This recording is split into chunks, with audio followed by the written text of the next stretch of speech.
All right, so Senator Bernard Sanders recently sat down to do yet another interview on his new book, It's Okay to Be Angry About Capitalism. This particular interview was with Chris Wallace, who is basically going to get upset at Bernie's classification of the United States as somewhat of an oligarchy, and also specifically his critiques of private investment firms like Vanguard and BlackRock and State Street and Blackstone and the rest of them. So this interview was very interesting for a number of different reasons. Let's just go ahead and jump into it here. Where he says oligarchs run America much as they do in Russia.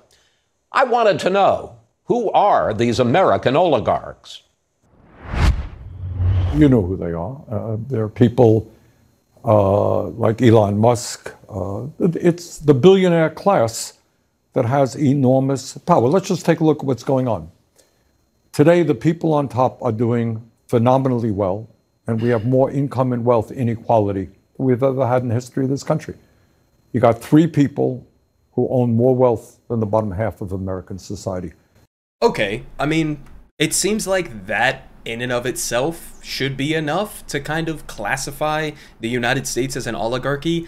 Three guys, okay, we can name them. It's Jeff Bezos, it's Elon Musk, it's Bill Gates, right? Three guys have more wealth than the bottom half of the country. What are we even talking about here? I mean, that's not only like a dysfunctional, completely corrupted economic system, but also on top of that, it's not like they're not wielding political power, right? It's not as if like Jeff Bezos, he just started Amazon and then he's just, focusing on the business side of it, right?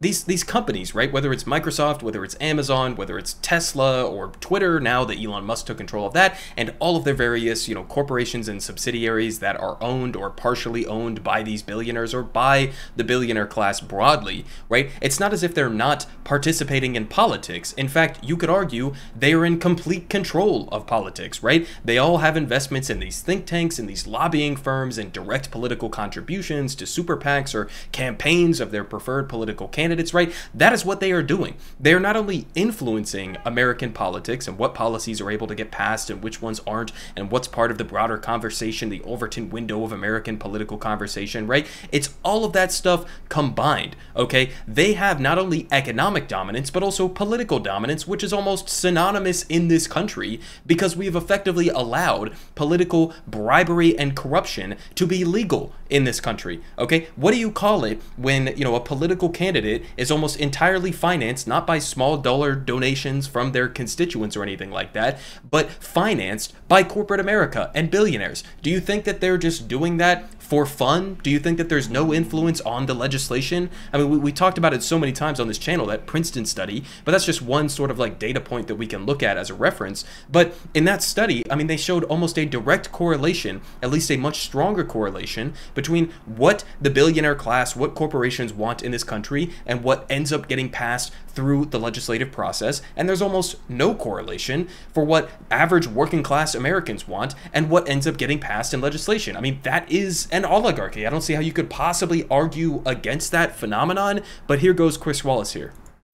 That is bad from a moral perspective, and it's bad from an economic perspective. But Russian oligarchs are close associates of the central government who took over state-run industries. Right. The people you're talking about, the so-called American oligarchs, are self-made entrepreneurs who created big businesses that employ millions of Americans. Okay, Bernie's going to give his answer here. Sorry for cutting him off, but I just got to say on that Russian point, okay, first of all, he wasn't making a direct comparison and saying American oligarchy is the exact same as Russian oligarchy and we have the same form of governments, the same economic structure. That's not what he was talking about, but it is a little bit ironic to have a U.S. political commentator talking about the flaws of Russian oligarchy while not mentioning the fact that it was the United States and the West broadly back during the the 80s and the 90s that ushered in this sort of like shock doctrine, neoliberal influx into Russia. We created that oligarchy. We helped to bring in the current government that is in power within Russia in the aftermath of the fall of the Soviet Union. And it had disastrous economic consequences for a lot of the people who were living within Russia. Okay, we helped in that process. You can't then turn around a couple decades later and be like, oh, look at all of this economic and political corruption. Like we played a direct role in that. But then also on top of that, he's talking about how, oh, these American capitalists, they're just self-made. They're job creators, right? I mean, the most standard capitalist tropes that you could possibly imagine. First of all, they're not self-made. Okay, you want to talk about somebody like Elon Musk, the richest man on the face of the planet right now. Is he self-made? Okay, and putting aside the whole emerald mine, his father owned an emerald mine, and that's what financed his trip to the United States in the first place. Put that aside. He has gotten billions of dollars to save his companies like Tesla from the government. That's not self-made. It's also not self-made in the fact that, like, do you think that the reason Jeff Bezos is worth hundreds of billions of dollars is just because of the labor input, the value of the work that he has provided for Amazon? Okay, is it that? Or could it also maybe have something to do with the tens of thousands of people who work for these companies, who are doing grueling work on a day-to-day basis, okay? Thinking about those Amazon drivers who are having to piss in bottles and shit in bags to meet their quotas, okay, during their daily routine. All right? Or is it possibly like those workers collectively who are building and putting in the work that provides the value that then makes the CEO, the authoritarian capitalist who sits at the top of that company, filthy rich? Okay, which one of those is it? Is it just Jeff Bezos by himself, Elon Musk by himself, Bill Gates by himself? Or is it a collection of thousands and thousands of workers who are actually producing the product that then leads to the value of the company as a whole? He has no comprehension outside of that, okay? And is going to bring up Walmart in this conversation, which is especially hilarious, talking about how great they are creating all of these jobs. Okay, first of all, they're not creating the jobs like out of the goodness of their heart. They're filling these jobs with people who they think can be easily exploited, given subpar wages in order to work for them to make themselves filthy rich. I mean, it's not like something they're doing out of the kindness of their heart, but also with something like Walmart,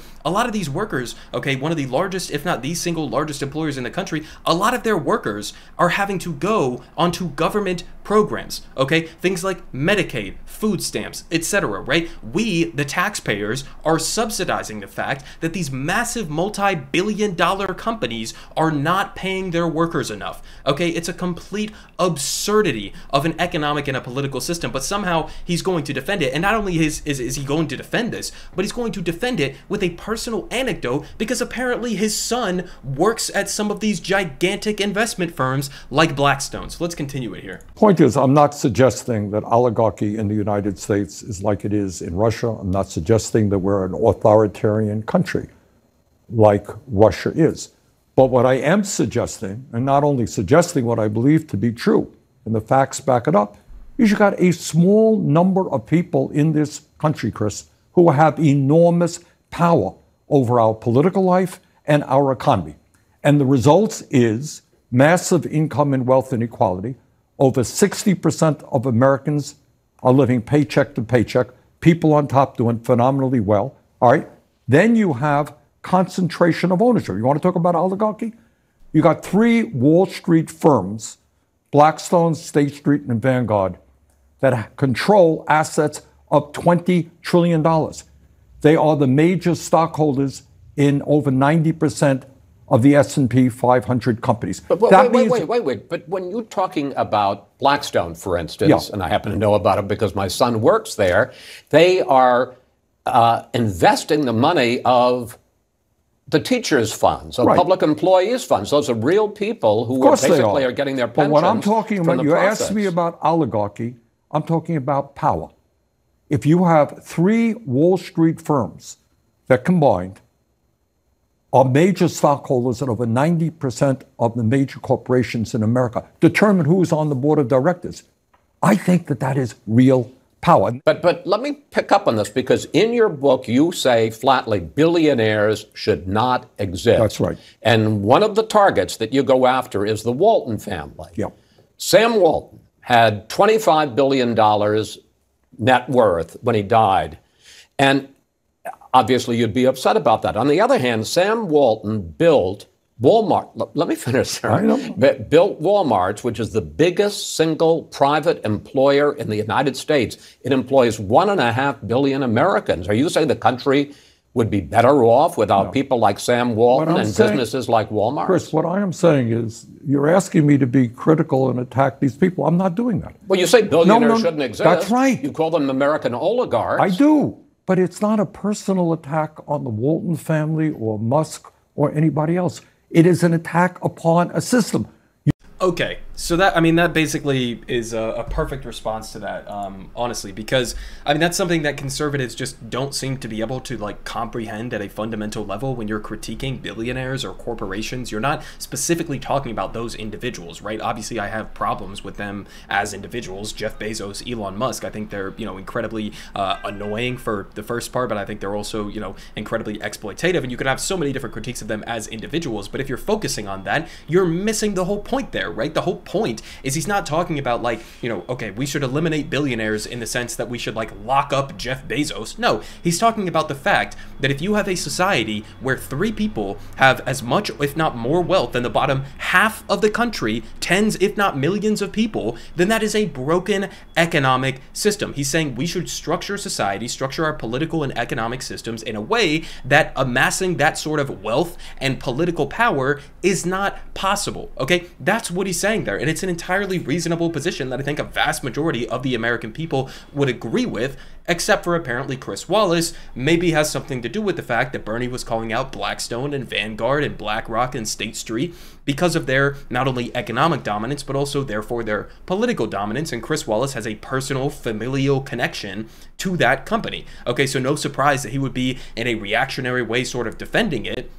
But also the way that he defended it was kind of fucking hilarious, right? He said, what was the point he was making there? That they also are helping to invest and to grow teacher pensions? Is that really the defense there? If anything, I would say that's a critique, that we shouldn't have these corporations who have more wealth than any country outside of the United States put together. Okay, think about that for a second. The combined value of State Street and Vanguard and BlackRock and Blackstone is more than any single country on the face of the planet except for the United States. They are essentially a superpower as an economy, okay, just by themselves. And what he's saying is, the fact that maybe they control teachers' pensions, maybe that's not a good thing. Maybe that's not how we should structure an economy, where they can just hold those things hostage as an investment vehicle, where we are privatizing pension funds and shit like that. It's just absolutely egregious. But a little bit more information here on some of those private investment firms that he was referencing there, right? So they say the real danger posed by the 3, again, talking about BlackRock, State Street, Vanguard, they say it's economic, not just political. They say the American economy is lumbering under monopoly and oligopoly. In many industries, from airlines to internet advertising to healthcare to banks to mobile service providers, Americans can do business with just a handful of companies. As the journalist David Dan has argued, this increasing market concentration reduces consumer choice, raises prices, which has been the primary driver of this current inflationary period, has been corporate profits as the main key component of that, and it also harms workers. No surprise there. Again, if you have a monopoly and oligopoly of sorts, you're reducing the ability for workers to be able to go to some other corporation that may offer them better pay, better working conditions, better benefits, etc. You have more dominance over their life, and again, an authoritarian way. They say BlackRock, Vanguard, and State Street have been extraordinarily good for investors. Their passive investing index funds have lowered costs and improved returns for millions of people, but their rise has come at the cost of intense concentration in corporate ownership, potentially supercharging the oligopolistic effects of an already oligopolistic industries. Okay, so again, that's the point at the end of the day. We're talking about economic power, we're talking about political power. You cannot possibly expect that people are going to be able to maintain some sort of a sustainability within a society where you have that disproportionate amount of power being distributed in such a way. It's completely insane. And yet we still have, just one senator, all right, in the entirety of our political body here in the United States that is even willing to accurately characterize the situation that we are facing, right? You could have critiques about Bernie on strategy or whatever the case may be, a lack of pushing for certain policies or fighting in a real way. But at the end of the day, there's no other senators who are willing to talk like this about the capitalist system, right? Obviously, I'm a socialist. He's not a socialist. He still thinks that people should be able to become filthy rich off the backs of other, people who are working under them and all of that stuff. That's whatever. Let's set that aside. We have a corporate media ecosystem, okay? CNN, the radical left CNN, as people on the right would call them, right? With hosts like Chris Wallace, who are just defending like the worst ghouls in the entire world financially with Blackstone and Vanguard and State Street and BlackRock. I mean, those are like villainous, straight up villainous organizations. They should be considered criminal organizations at this point, okay? Consuming the housing industry, consuming the healthcare industry.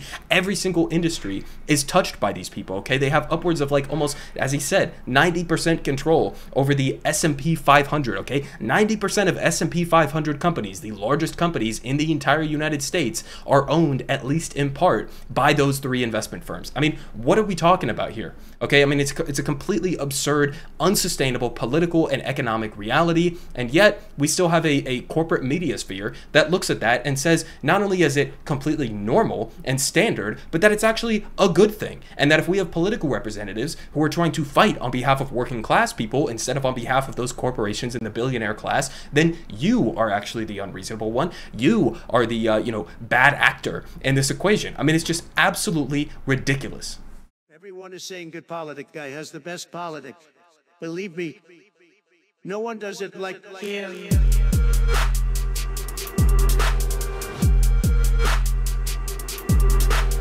Believe me, everyone is saying